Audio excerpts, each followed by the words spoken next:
Hello students. Today we will be dealing with a chapter of class 9, chapter 1 of SST, French Revolution. French Revolutions, we will be studying the reason behind the French Revolution, the events that combinedly occurred into French Revolution and the consequences of the French Revolution. ये सारा चीज will be a part of the chapter. What I have done, I've made a slide of each topic, subtopics of the chapter. That will be, I believe, easier for you to go through the chapter, and I suggest you should go through the textbook first. NCERT is a book you should go through. NCERT is a very beautifully written book, and I believe that after reading the book you will be more comfortable in understanding and learning the things. SST या कोई भी एक chapter textbook is very important. Only going through the video won't be that much helpful to you. So either you do one thing, bring your book right now, start going through the book, keeping the video on pause, or else read the book and then see the video. Okay. Now, first thing first, I will be moving to the first slide. The first slide is the first page of your NCERT book. वहां पे पहला page में it was depicted, ऐसा बोला जा रहा है कि एक दिन के बारे में बताया जा रहा है. The day was 14th July 1789, the day when the outbreak of a revolution happened. French Revolution started on 14th July 1789. Although consequences था events का, events पहले हुआ हो तभी outbreak हुआ हो एक final day, but इसी दिन हुआ था French Revolution start. हुआ क्या था इस दिन? That is being written up in your book. वो भी उसी तरह से हमने सीक्वेंस बनाया है कि किंग जो था उस समय का, किंग थे लुई 16. उन्होंने अपने कमांडर और बाकी सोल्जर्स को कमांड किया था कि भैया you move into the city of Paris. जैसे ही सोल्जर्स की आर्मी अगर किसी भी सिटी में मार्च करती है तो आम आदमी में डर आ जाता है, दे गॉट फ्राइटेंड. तो हुआ ये कि रूमर्स फैलने लगा कि अब जल्दी ही आर्मी मूव करने लगी है, they will be opening fire on the common man, common people. लोग डर गए. उसके बाद 7,000 आदमी the main and women gathered together कि भैया हमको अगर आर्मी से लड़ना है तो आर्मी के लिए हमें भी एक मिलिट्री फोर्स बनानी पड़ेगी. That is called people's militia. People militia मतलब हुआ it is a military that is formed by the people.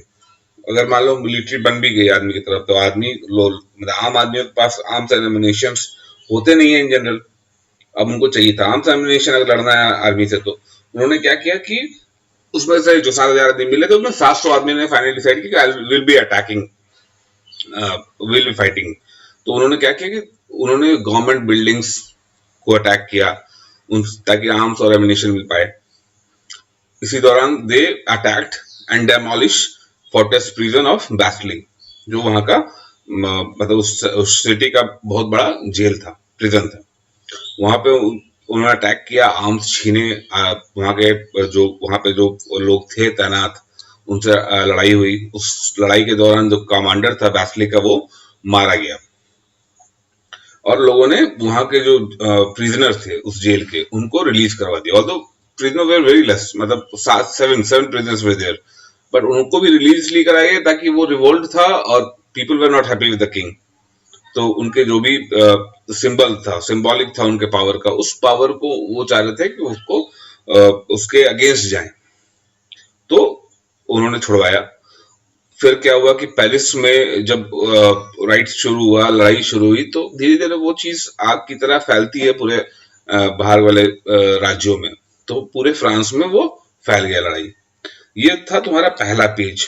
इस पूरे पेज में जो मुझे लगा कि चैप्टर स्टार्ट नहीं हुआ है, चैप्टर एक्चुअली नेक्स्ट पेज से स्टार्ट होता है.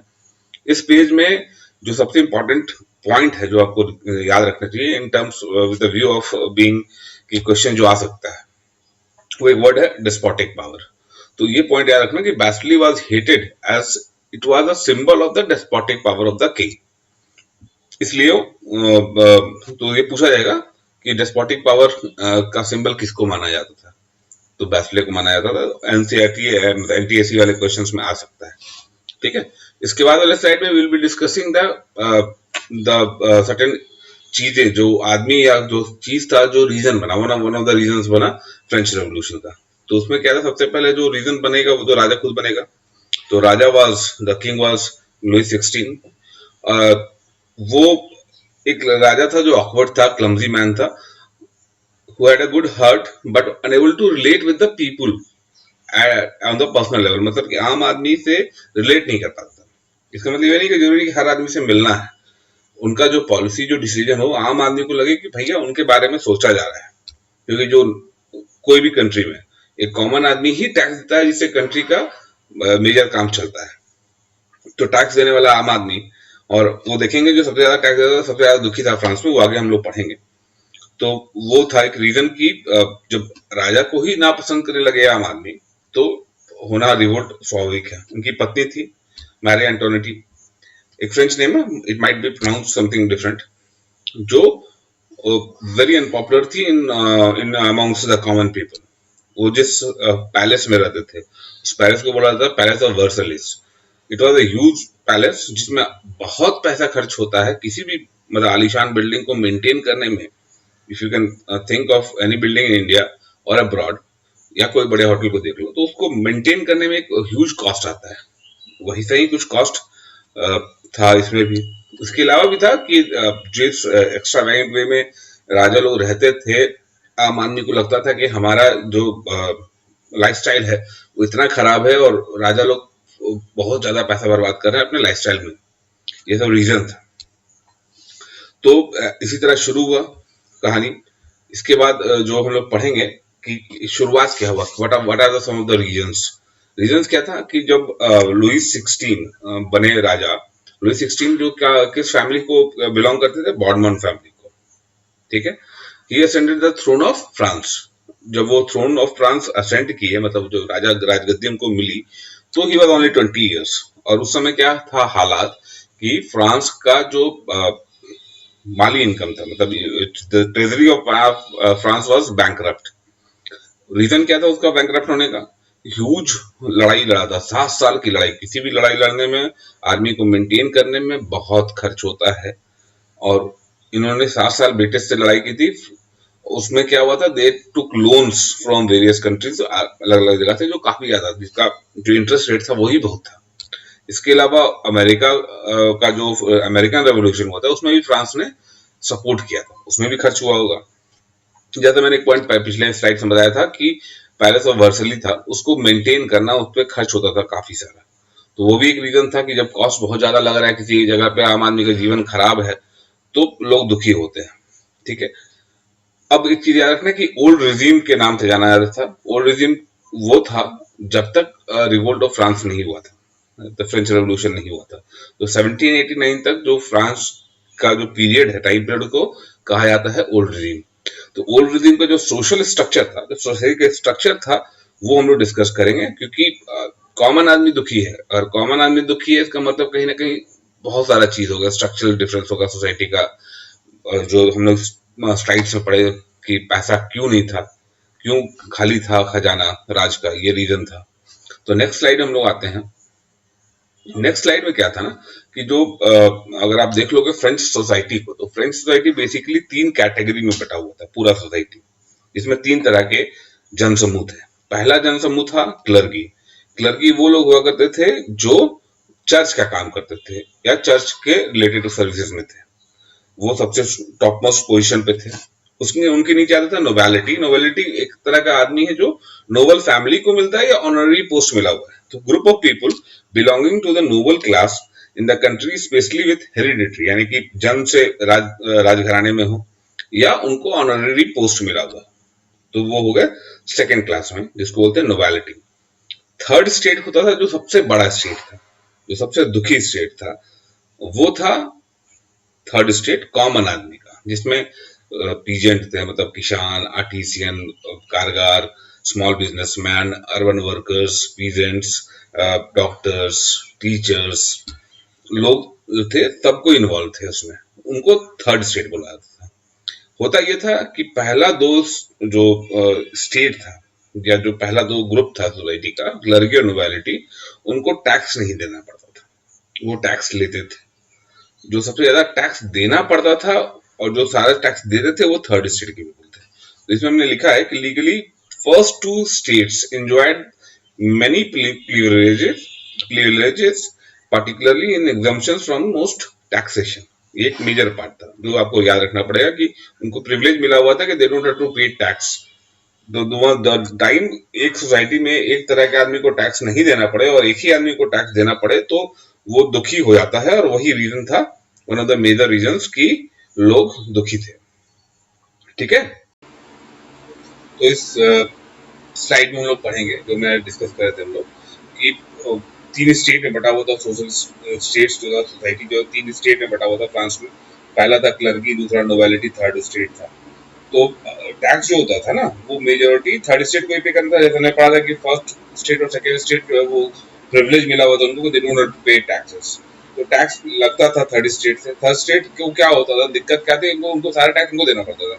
तो उनको क्लर्की को भी देना था थ्रू टिप्स, जो देते थे टैक्स टिप्स, और फ्यूडल ड्यूज के रूप में देना पड़ता था टू नोबिलिटी। ये दो टैक्स लगता था। उसके अलावा टल्ली लगता था जो इनडायरेक्ट टैक्स था, और बाकी जितने भी गुड्स वुड्स खरीद रहे थे, सामान खरीद रहे थे, उसमें टैक्स लग ही रहा था, इनडायरेक्ट टैक्स। तो जो टल्ली था वो स्टेट को देना पड़ता था। मैंने इसको डिस्कस किया है नेक्स्ट स्लाइड में इन डिटेल। वो ये है टैक्स पेयर्स को क्या क्या लगता था। टैक्स पेयर को लगता था third state both the entire tax burden, जैसे मैंने बताया। टेथ था क्या, 1/10 of the agriculture produce. Teeth क्या था, जितना भी एग्रीकल्चर प्रोड्यूस होगा उसको 1/10 पार्ट उनको देना पड़ेगा टेथ के रूप में। Tax paid to the state was taille, और फ्यूडल ड्यूज उनको देना पड़ता था नोबिलिटी को। ये तीन तरह का टैक्स पे करते हैं। इसके अलावा वो इनडायरेक्ट टैक्स काफी ज्यादा पे करते हैं जो भी खरीदते थे सामान। ठीक है, तो clergy and nobility enjoyed at their cost. ये पिक्चर जो है ना, ये पिक्चर मैंने इसलिए बनाया कि आपको याद रहे कि जो थर्ड स्टेट था वो अपने कंधे पे लेके चल रहा था नोबिलिटी को और क्लर्की को। तो आदमी दुखी था, जान रहा था कि मेरे ही बदौलत ये लोग जिंदा और हमें हमें हमें ही सबसे कम प्रिविलेज मिला हुआ है। तो इसके बाद हम लोग जो नेक्स्ट स्लाइड पे आएंगे वो था स्ट्रगल टू सर्वाइव। हुआ ये था कि पॉपुलेशन बढ़ रहा था। 23 मिलियन था 1715 में, जो बढ़ के 28 मिलियन हो गया था। अब अगर पॉपुलेशन बढ़ता है और जो प्रोडक्शन है फूड का घटता है तो दाम बढ़ेगा। होता क्या था कि वहां पे फूड ग्रेन जो ब्रेड था, ब्रेड होता था बेसिक खाने का, जो उस समय का वहाँ का जो कल्चर था वो था ब्रेड। वो का उसका दाम बढ़ा जा रहा था और दिक्कत होता थी। लेबर जनरली वर्कर्स थे और उनका जो वेज मिलता था वेज काफी कम था, फिक्स्ड वेज में थे, और that is very less in relation to the inflation rate. मतलब जिस तरह से महंगाई बढ़ रही थी, चीजों का दाम बढ़ रहा था, उस हिसाब से उनका सैलरी नहीं बढ़ रहा था, उनका तनख्वाह नहीं बढ़ रहा था, उनका वेज नहीं बढ़ रहा था। तो दिक्कत हो रही थी चीजों को आदमी को सर्वाइव करने में। वो एक फाइट थी। तो जब किसी एक ग्रुप का इनकम नहीं बढ़ेगा और जो काम करवा रहे हैं, जिनके अंदर वो लोग काम कर रहे हैं, वो पैसा कम दे रहे हैं, मतलब पैसा बच रहा है, तो वो क्या रहा था कि सोसाइटी में एक गैप बढ़ रहा था रिच और पुअर के बीच में। गैप वाइडन होते जा रहा था। ओल्ड रिजिम में अक्सर ही देखने पड़ता था कि वो एक कंडीशन आता है सब्सिस्टेंस क्राइसिस। सब्सिस्टेंस क्राइसिस का मतलब होता है एक ऐसा सिचुएशन जहाँ बेसिक लाइवलीहुड के लिए आदमी को जद्दोजहद करना, एंडेंजर्ड हो जाए वो आम आदमी के लिए बेसिक लाइवलीहुड को मिलना। वो ओल्ड रिजिम जो था फ्रांस का, उस समय कॉमन, मतलब वो एक फिनोमिना। खाना क्यों करता था, things became worsen in droughts, hail and further reduces the production. Droughts और हेल जो है वो एक कॉमन फिनोमिना था इन्वायरमेंट का वहाँ का, और उससे क्या हो रहा था कि प्रोडक्शन और घटता था, रेट और बढ़ता था, आम आदमी को और दिक्कत होता था। अब if you go to the picture that I have posted here, उसमें देखोगे कि लंबा लंबा लाइन लगा हुआ है खाने के लिए, खाना कम है इसलिए लंबा लाइन लगा हुआ है। आदमी लड़ रहे हैं अपने में सो दैट कि खाना मिल पाए। तो जब एक आम आदमी लड़ने लगे ना अपने रोजमर्रा के खाना के लिए, तो समझना कि वो दिक्कत में आ रहा है। तो ये कंडीशन था फ्रांस का उस समय। इसके बाद जो स्लाइड था, जो ये स्लाइड है, उसमें वो आपके बुक में टॉपिक के नाम से है वो कि growing of middle class emphasis and and to privileges. Emphasis मतलब होता है परिकल्पना करना। तो मिडिल क्लास जब इसमें हुआ ये था कि 18 सेंचुरी के पहले भी, मतलब ओल्ड रिजिम में पहले भी कई बार थर्ड स्टेट लोगों ने विद्रोह किया था, मतलब they protested against the conditions, but किसी वजह से वो बड़ा रूप, वो कॉमन रूप नहीं बन पाया। अब ये कैसा सिनेरियो बना था, उसमें हो क्या रहा था कि 18th सेंचुरी में सोशल ग्रुप्स लाइक बिजनेसमैन, जो टीचर से पढ़े लिखे आदमी भी उसमें आ रहे थे, वो इन्वॉल्व थे, गवर्नमेंट ऑफिसर इन्वॉल्व थे। तो लोगों के पास पैसा आ रहा था, वो बिजनेस कर रहे थे, अब्रॉड मतलब ओवरसीज, उसमें अब्रॉड मतलब हवाई जहाज तो नहीं, ओवरसीज ट्रेड करके मैन्युफैक्चर ऑफ गुड्स के थ्रू वो कर रहे थे बिजनेस, पैसा आ रहा था। अब मिडिल क्लास में जो एडुकेटेड सोसाइटी था उनको लग रहा था कि प्रिविलेज अगर किसी एक को मिल रहा है सिर्फ इसलिए क्योंकि वो नोबल फैमिली में जन्म लिया है तो वो सही नहीं है। तो उनको लगता था कि privilege by birth is not good, is not right, it should be through merit only. उस समय जो भी नोबल क्लास का फैमिली का जो जनरेशन होगा उनको इसलिए मिल रहा होगा क्योंकि वो नोबल फैमिली में थे और उनको वो प्रिविलेज सारा मिल रहा था जो उनके पेरेंट्स को मिल रहा था, तो उससे वो अगेंस्ट थे। अब ये जो बातें थी मिडिल क्लास की ग्रुप की वो धीरे धीरे सोसाइटी में फैलने लगी। फैली कैसे? फैली कि वहां पे उस समय के जो फिलोसफर कुछ थे like Locke, Jean Jacques Rousseau, ये लोग क्या किए कि ये लोग अपना लिटरेचर लिखते थे, वो लिटरेचर को डिस्कस होता था, जनरली डिस्कशन होता था जो फिलोसफी का होता, सलून्स में कॉफी शॉप्स में बैठ के लोग पढ़ते थे, बोलते थे न्यूज़पेपर के थ्रू, बुक्स के थ्रू, वो कॉमन आदमी में वो फ्लो होने लगा उनकी थॉट्स को। और जब एक चीज जो आम आदमी को जागरूक कर रहा है वो सबके बीच में जा रहा है, मतलब आलम ये था कि जो आदमी नहीं पढ़ पाते थे तो कॉमन जगह पे जहाँ पे आदमी सलून में या कॉफी शॉप में बैठा हुआ है तो लाउड रीडिंग होती थी। लाउड रीडिंग का मतलब हुआ कि जो आदमी पढ़ा लिखा वो जोर जोर से पढ़ता था उस किताब को, उनके थॉट्स को, जो आम आदमियों तक पहुंचता था। तो अब ये क्वेश्चन है कि जॉन लॉक का फिलॉसफी था टू ट्रीटीज ऑफ गवर्नमेंट्स, ये एक क्वेश्चन आ सकता है कौन लिखा था। फिर यह था secret the spirit of law, Jean Jacques लिखे थे। इस तरह के फिलॉसफी थी जो चल रही थी, ये आपको याद रखना होगा। उसके बाद वाला स्लाइड जो है ना वो that deal with outbreak of revolution. अब यहाँ से आउटब्रेक हुआ रेवोल्यूशन का शुरुआत। ये इससे पहले सोसाइटी, सोशल कल्चर, सोसाइटी में क्या क्या हो रहा था ये बताया गया। अब चिंगारी लगी हुई थी, उसको भयंकर रूप लेने का रीजन क्या बना वो सुनो। हुआ ये था कि आपने पहले जाना कि भैया पैसा नहीं था, ट्रेजरी में पैसा नहीं था। अब लुइस 16 को लगता था कि भैया if I want to sustain we need to have money and money will come through taxes only. तो टैक्स को बढ़ाने का उन्होंने फैसला किया।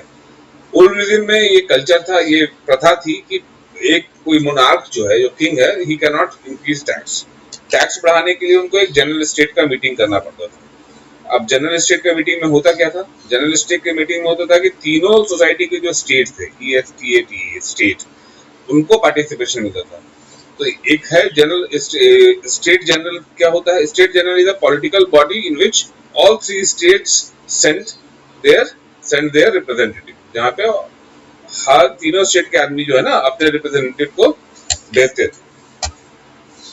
अब इसमें कैसे रिप्रेजेंटेटिव आते थे? पहला और दूसरा स्टेट जो है ना, they used to send 300 representative, 300 clergy से 300 नोबेलिटी। ये दो स्टेट है, 300 है। तीसरा स्टेट जो सबसे बड़ा स्टेट था वो था थर्ड स्टेट, जहाँ पे कॉमन आदमी थे, उससे 600 रिप्रेजेंटेटिव आते थे। इसमें भी peasant artisans women were not allowed to enter the assembly। जो सबसे निचला तबका था सोसाइटी का, उनको असेंबली में आने का ऑर्डर नहीं था, अनुमति नहीं थी। उनका जो डिमांड था, ग्रीवांसेस था, उनके थ्रू जो रिप्रेजेंटेटिव आ रहे थे वो ला सकते थे, वो लेके आते थे। बट पीजेंट, आर्टिशियन, वुमेन, ये तीन तबका जो उस सोसाइटी का सबसे निचला तबका माना जाता था, they are not allowed to enter the assembly. अब वोटिंग होती कैसे थी? सबसे बड़ा जो विचित्र चीज थी, जो गेम था, जिसमें सबसे ज्यादा ऑब्जेक्शन था थर्ड स्टेट को, तो वोटिंग सिस्टम से। ऑल्दो 300 रिप्रेजेंटेटिव आए फर्स्ट स्टेट से, 300 आए सेकंड स्टेट से, 600 आए थर्ड स्टेट से। लेकिन वोट क्या होता था कि तीनों स्टेट से अपना अपना एक एक रिप्रेजेंटेटिव जाएगा और वहां पे फिर स्टेट होगा। तो होता क्या था कि नोवेलिटी और क्लर्गी, उनको टैक्स देना नहीं है, तो वो ऑब्वियस है कि मोनार्क की जो बात होगा उसी को आगे बढ़ाएंगे। और थर्ड स्टेट से सिर्फ एक रिप्रेजेंटेटिव जा रहा है, वो है जिसको सबसे ज्यादा डिमांड है, सबसे ज्यादा ग्रीवांसेस है। तो कोई भी मान लो कि मेजोरिटी ऑफ वोट से अगर कोई फैसला लेना है तो ऑलरेडी 2 वोट तो राजा की तरफ है, तो अपने आप ही वो जो भी फैसला राजा का वही आ जाता था सोसाइटी में। तो इस बार थर्ड स्टेट ने कहा कि नहीं, we will not be accepting that formula. अभी क्या है कि भाई 600 आदमी हमारे हैं, 300 आपके हैं, 300 फर्स्ट स्टेट के, 600 के 600 आदमी असेंबली में होंगे और वोटिंग राइट हर एक आदमी को मिलेगा। जो ज्यादा ट्रांसपेरेंट, अगर वोटिंग करना है तो सबसे अच्छा तरीका यही था। और इसी से फिर हम लोग मानेंगे कि जो भी फैसला होगा उसको मानेंगे। Monarch was not ready, the king was not ready. Obvious चीज था, किंग रेडी नहीं हुआ बिकॉज किंग को लगेगा कि मेरा बात तो सिर्फ होना नहीं होना चांस की बात हो जाएगी। हो सकता है कि नहीं हो, ज्यादा चांस है कि नहीं होगा। वोटिंग वोट जो देने वाला आदमी 30 तक ज्यादा है तो वो दिक्कत आना है। तो राजा बोला कि नहीं, इट वोंट बी एक्सेप्टेड। और इसके अगेंस्ट में थर्ड स्टेट बोला कि नहीं, अगर एक्सेप्ट हो they walk over from the assembly. ये हुआ किस दिन था मीटिंग? मीटिंग हुआ था 5 मई 1789। जनरल मीटिंग हुआ था, राजा बुलाया था मीटिंग, ठीक है। इसके बाद जब वो लोग वॉक ओवर हो गए तो दे अगेन मेट, मतलब थर्ड स्टेट के आदमी मिले फिर से on 20 June 1789 tennis court ground Versailles में। और उन्होंने डिक्लेयर किया अपने आप को एज अ नेशनल असेंबली। उन्होंने बोला कि भैया we are the national, third state के आदमी जो है वही नेशनल असेंबली। और उन्होंने वहां पे वो कसम खाई, they swore to draft constitution of France, बोला कि कॉन्स्टिट्यूशन हम लोग ड्राफ्ट करेंगे फ्रांस का, जो सबको मानना पड़ेगा। उस मीटिंग को लीड किया था मिराबियू और अबे सियास ने।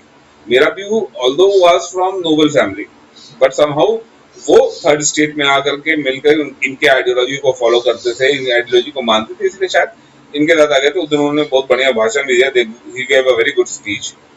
तो अब हुआ कि जो नेशनल असेंबली बनी वो अपना कॉन्स्टिट्यूशन बनाने के काम में लग गई। तब तक पूरा फ्रांस चीज टर्मोइल। अब जब पता चला कि भैया यहाँ होने वाला है तो सब आदमी का जोश सा बढ़ने लगा।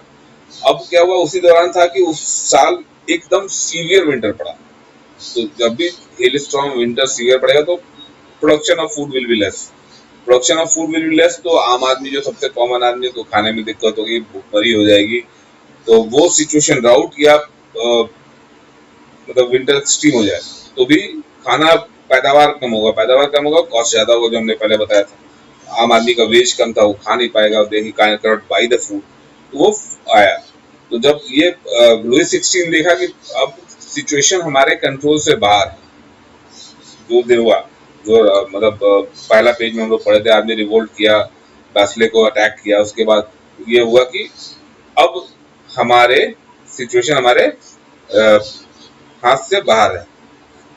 ये किस दिन हुआ था? कॉन्स्टिट्यूशन बना था 79 जून 79। और पहला पेज में हम लोगों ने क्या पढ़ा था? 14 जुलाई 1789। मतलब कि 14 जुलाई 79, जून और जुलाई में एक दिन का फर्क है, एक महीना का फर्क है। वो कहानी वहां से आगे बढ़ी। तो 20 जून को ये हुआ, 14 जुलाई को अटैक हो गया था। उसके बाद राजा 4 अगस्त को हुआ कि राजा बोला कि अब असेंबली का रूल मानेंगे। असेंबली मतलब नेशनल असेंबली जो भी बना रहा है that will be agreed.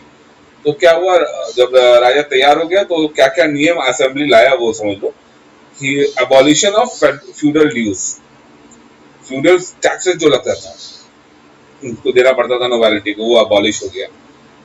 Clergy को जो भी प्रिविलेज मिला हुआ था, जो चर्च के आदमी थे, चर्च के काम के आदमी थे, चर्च से रिलेटेड आदमी थे, उनको जो प्रिविलेज मिला था वो हटा दिया गया। टिप्स जो टैक्स देना पड़ता था वो अबॉलिश हो गया।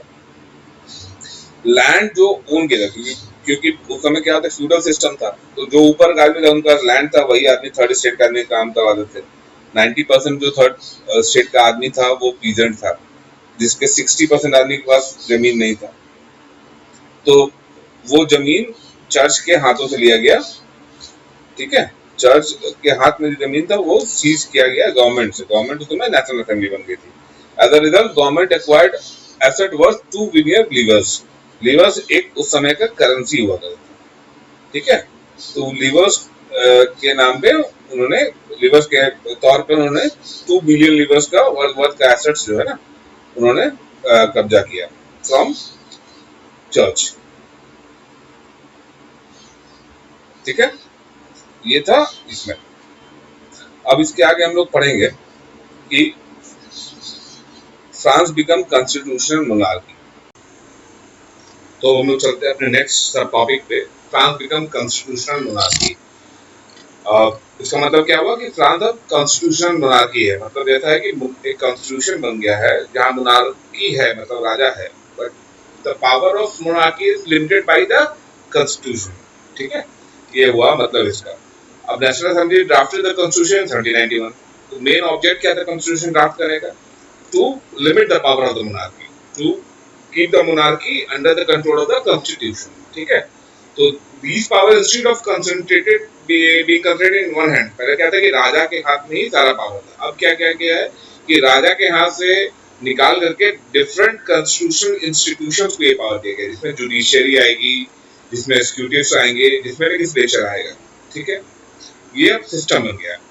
It vested the power to make law in National Assembly, which will be indirectly, which was indirectly elected। मतलब क्या होगा कि अब जो भी लॉ बनेगा वो बनेगा थ्रू नेशनल असेंबली। ठीक है, हम लोग नेक्स्ट स्लाइड में आपको I will be discussing this structure, constitutional structure in detail. ठीक है, अब क्या है कि ये नेशनल अकेडमी, नेशनल असेंबली जो है उसको कैसे इलेक्ट होता है? इसको इलेक्ट करता है कॉमन सिटीजन। इसका मतलब ये हुआ कि अब थर्ड स्टेट के जो आदमी है they also got the right to vote. ठीक है, बट इसमें एक फ्लॉ क्या था ना कि not all got the right to vote. अब क्या है कि वोटिंग राइट जो है ना that is being limited to the people जो 25 साल से ऊपर है और मेन है, यानी मेल मेंबर को ही वोटिंग राइट है, फीमेल मेंबर को वोटिंग राइट नहीं मिली थी। इसके अलावा एक और कंडीशन था कि जो आदमी अपने 3 दिन का लेबर और वेज के बराबर टैक्स दिया हो वही आपको दे सकता है वोट, और उनको बोला जाता था एक्टिव सिटीजन। दूसरा जो कैटेगरी होता था जो वोट नहीं दे पाते थे, मेन और वुमेन, उनको बोला जाता है पैसिव सिटीजन। अब इसमें एक और चीज था जो समझना चाहिए हमें, वो था कि इलेक्टर्स कैसे बनते थे। तो इलेक्टर्स बनने के लिए सबसे बड़ा क्राइटेरिया था कि आप किस टैक्स ब्रैकेट में आते, जो सबसे ज्यादा टैक्स ब्रैकेट में आएगा वही इलेक्टर बनने के लिए हकदार रहेगा। ओके, अब हम लोग जो है ना इस कॉन्स्टिट्यूशन का जो स्ट्रक्चर था वो हम लोग समझेंगे। इसमें क्या है ना कि अब है कि नेशनल असेंबली बनी है जो कंट्रोल कर रही है, मतलब legislature is powerful system in the France after जो कॉन्स्टिट्यूशन बना। इसको मैसेज देखते हैं कि एक्टिव सिटीजन जो हमने बताया वो वोट देकर के बनाएंगे इलेक्टर्स। इलेक्टर्स कौन बनाएंगे? जो टॉप टैक्स ब्रैकेट में आते हैं, 50,000 मैन। उन 50,000 मैन में भी जो सबसे ऊपर टैक्स ब्रैकेट में आएगा वो बनेगा member of national assembly. National assembly में हाउ मेनी मेंबर्स आते हैं? 745 मेंबर्स आते हैं।